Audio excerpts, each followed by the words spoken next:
विधानसभा का महासंग्राम। अलग अलग पार्टी के नेता लगातार फील्ड कर रहे हैं और सक्रिय नजर आ रहे हैं चुनावों को लेकर। इसी को लेकर आज हम पहुंचे हैं अनूपगढ़ विधानसभा और हमारे साथ मौजूद है भाजपा जिला संगठन महामंत्री और युवा और सक्रिय भाजपा नेता अविनाश जी डाबी। डाबी साहब, बहुत बहुत स्वागत है हमारे चैनल में। धन्यवाद विकास जी, आप लोग यहाँ बता रहे, आप लोगों का बहुत बहुत साधुवाद, बहुत बहुत आभार। सर, विधानसभा चुनाव मात्र 10 महीने शेष, भाजपा पार्टी के द्वारा किस प्रकार से तैयारियां चल रही है और किस प्रकार की रणनीतियां जो है वो बनाई जा रही है? विकास जी, भारतीय जनता पार्टी की बात करें तो सर्वप्रथम आपको बता दूं कि भारतीय जनता पार्टी का प्रत्येक कार्यकर्ता राष्ट्र निर्माण की बात करता है। हम व्यक्ति निर्माण का काम करते हैं, हम राष्ट्र निर्माण का काम करते हैं। और रहेगी बात कि विधानसभा चुनाव में 10 माह रह गए, तो मैं आपको पूर्ण विश्वास दिलाता हूँ कि राजस्थान प्रदेश में जो आज कांग्रेस पार्टी सत्तासीन है, उसके जो तंत्र और यंत्र जो मंत्र हैं और पब्लिक के अंदर जो उनकी छाप है वो एकदम नकारात्मक बन चुकी है। और उस छाप को लेकर के पब्लिक में बहुत रोष है। हमने जन आक्रोश यात्रा निकाली और आप क्योंकि संवाददाता हैं और इसी क्षेत्र में निवास करते हैं, तो आप लोगों ने देखा भी है कि किस प्रकार का आक्रोश जो है आम पब्लिक के अंदर इस कांग्रेस सरकार को लेकर के है। आने वाला समय निश्चित रूप से भारतीय जनता पार्टी का है, पूर्ण बहुमत से भारतीय जनता पार्टी की सरकार राजस्थान में स्थापित होगी। सर, जन आक्रोश की बात आई है, जन आक्रोश रथ यात्रा निकाली जा रही है, जन आक्रोश सभाएं की जा रही है। मुख्य उद्देश्य इस सभा का और इस रथ यात्रा का क्या है? देखिए विकास जी, मुख्य उद्देश्य इस सभा का और यात्रा का ये है कि भारतीय जनता पार्टी के राष्ट्रीय नेतृत्व और प्रदेश नेतृत्व ने तय किया कि राजस्थान के इस जंगल राज के विरोध में आम पब्लिक के अंदर इस राज को लेकर के क्या भावनाएं हैं। भारतीय जनता पार्टी ने पूरे राजस्थान के अंदर 200 विधानसभाओं में रथ यात्राओं का आयोजन किया और हमने प्रयास किया है कि हम प्रत्येक विधानसभा के प्रत्येक गांव और ढांड में जाकर के एक आम व्यक्ति को हम टच करें और उसकी भावना जो है उसको जाने।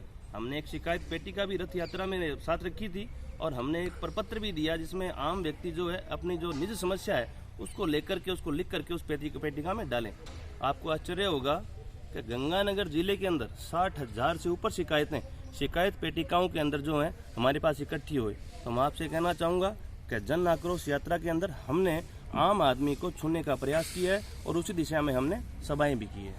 सर, अब धरातल की बात की जाए अनूपगढ़ विधानसभा की, यहाँ जन आक्रोश रथ यात्रा निकाली गई।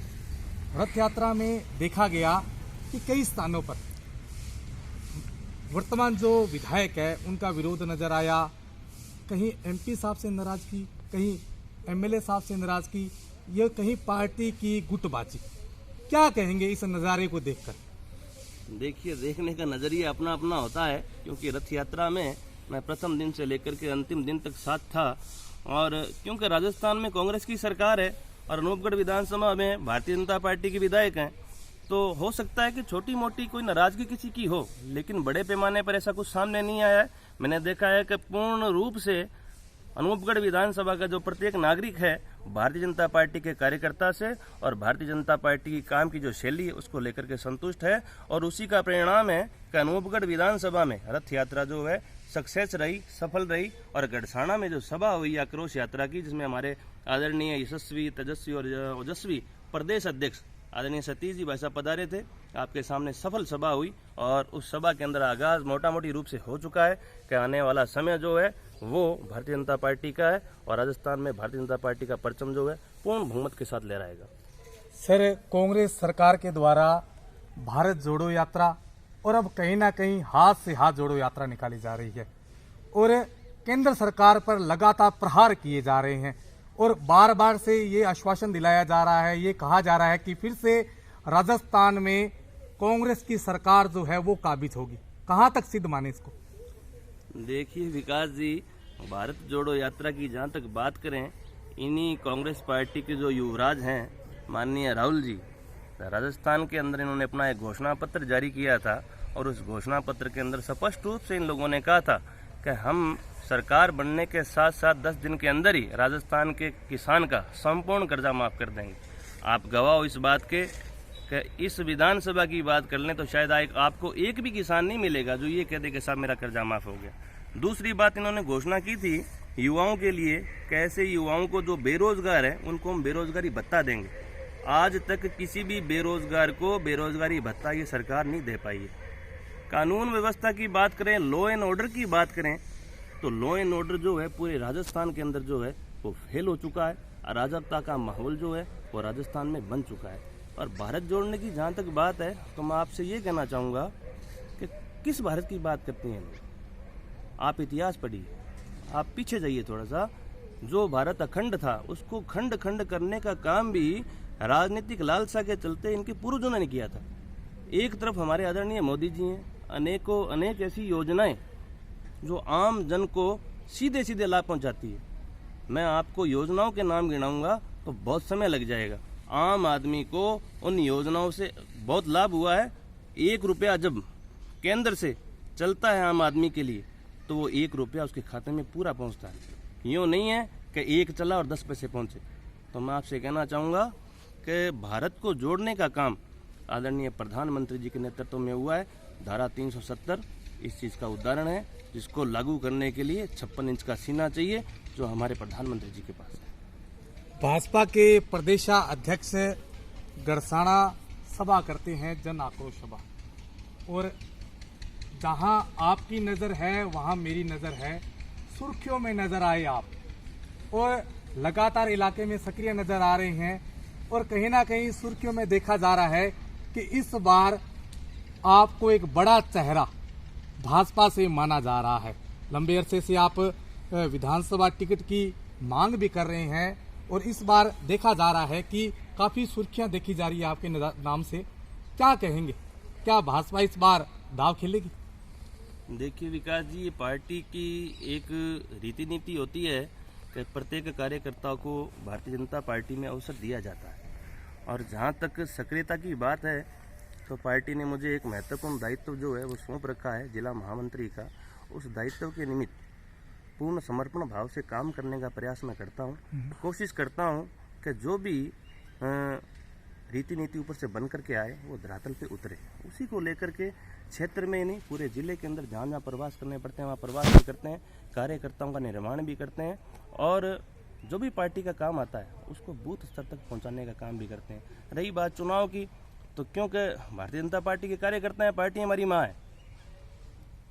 कोई चीज़ अधिकार स्वरूप मांगने का हमारा अधिकार पार्टी ने हमें दिया है। आगे पार्टी को तय करना है भी वो क्या करेगी क्या नहीं करेगी। पार्टी के हम सिपाही हैं और समर्पण भाव से सदैव पार्टी के साथ रहेगी।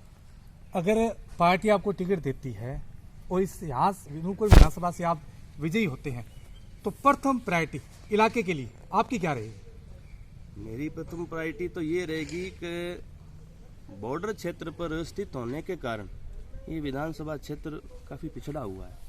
अनेक समस्याएं यहाँ व्याप्त रही हैं। मूलभूत समस्याएं भी जो हैं वो आज भी यहाँ खड़ी है। मैं चाहूँगा कि क्षेत्र के अंदर जो है पूर्ण रूप से डेवलपमेंट हो, यहाँ की युवाओं को जो है वो रोज़गार के साधन जो बड़े पैमाने पर उपलब्ध हो, और यहाँ की जो चिकित्सकीय व्यवस्था है, मैंने बहुत बार देखा है इलाज के अभाव में एक सामान्य व्यक्ति को मैंने दम तोड़ते हुए देखा है। सड़कों की बात करें तो आदरणीय प्रधानमंत्री जी के नेतृत्व में ये भारतमाला सड़क जो हमारे यहाँ से निकली है हमारे लिए वरदान साबित हो रही है। हमारे लिए विकास का पहिया जो है इस क्षेत्र में घुमाने का काम इस सड़क के माध्यम से आदरणीय प्रधानमंत्री जी ने किया है।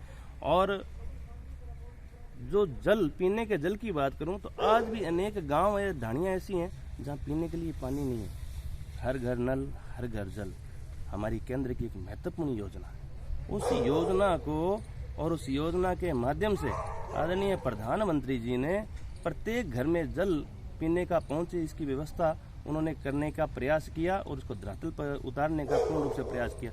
लेकिन कांग्रेस की सरकार उस योजना को राजस्थान में फेल करने पर तुली हुई है। तो मैं आपसे कहना चाहूँगा कि आम आदमी को वो समस्त मूलभूत सुविधाएं इस विधानसभा में मिले जिसका वो हकदार है, इसके लिए हम प्रयास करेंगे। बहुत शानदार वक्तव्य आपने कहा है, बहुत शानदार शब्द कहे हैं कि जनता यहाँ से मुझे विजयी बनाती है और भारतीय जनता पार्टी आपको टिकट देती है तो अवश्य मूलभूत सुविधाओं से तमाम इलाका वासियों को दिया जाएगा।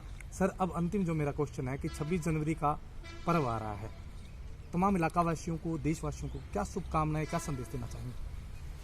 26 जनवरी के इस पर्व पर क्योंकि हम बड़े धूमधाम से इस पर्व को मनाते हैं, सभी इलाका वासियों को, देशवासियों को मेरी तरफ से इस पावन पर्व पर हार्दिक बधाई और शुभकामनाएं। और सबसे मैं आग्रह करूंगा कि अपील भी करूंगा कि एक भाव हमारे अंदर सदैव रहना चाहिए कि हमारा राष्ट्र जो है हमारे लिए प्रथम होना चाहिए, और राष्ट्र है तो हम हैं, इसके लिए सदैव हम जिएंगे, सदैव हम मरेंगे।